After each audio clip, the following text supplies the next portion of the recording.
بسم اللہ الرحمن الرحیم۔ دوستو، لائبریری میں اردو تفاسیر قرآن جمع کرنے کا میں نے ایک سلسلہ شروع کیا ہے، تو اس سلسلے میں الحمدللہ مولانا مفتی طاہر مسعود صاحب کی فہم القرآن 3 جلدوں میں آ چکی ہے، ڈاکٹر اسرار احمد صاحب کی بیان القرآن 4 جلدوں میں آ چکی ہے، تفسیر ضیاء القرآن 5 جلدوں میں پیر سید کرم شاہ صاحب الازہری کی،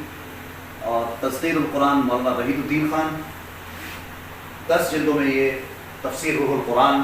پروفیسر ڈاکٹر مولانا اسلم صدیقی صاحب، شیخ القرآن مولانا غلام اللہ خان کی تفسیر جواہر القرآن 3 جلدوں پر مشتمل، تدبر قرآن 10 جلدوں پر مشتمل مولانا امین احسن اصلاحی رحمۃ اللہ علیہ کی،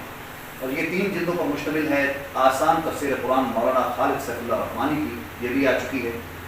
یہ تفسیر معارف القرآن 8 جلدوں پر مشتمل الحمدللہ یہ بھی ہمارے پاس آ چکی ہے، مفتی شفیع رحمۃ اللہ علیہ۔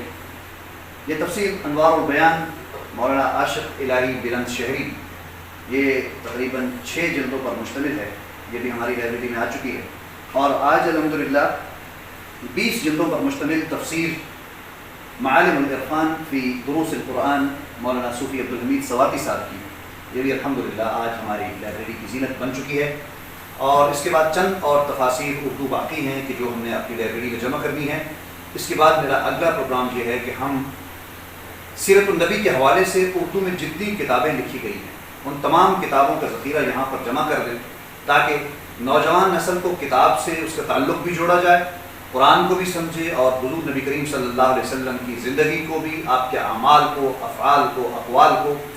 اور روز و شب کے اندر جو کچھ آپ کرتے رہے وہ سارا ہمارے نوجوان نسل کے سامنے آ جائے۔ میرا یہ پروگرام ہے، میری یہ خواہش اور میرا یہ خواب ہے، اور میں سمجھتا ہوں کہ انشاءاللہ اردو تفاسیر کے حوالے سے اور سیرت النبی کے حوالے سے اردو میں جو کتب لکھی گئی ہیں ان کا ایک بڑا ذخیرہ ہم یہاں پر جمع کر لیں گے، اور نوجوانوں کو ان 2 ٹاپکس پر جو بھی کتاب ضرورت ہوگی انشاءاللہ وہ یہاں بیٹھ کر مطالعہ بھی کر سکیں گے، اور خصوصاً جو ریسرچر ہیں،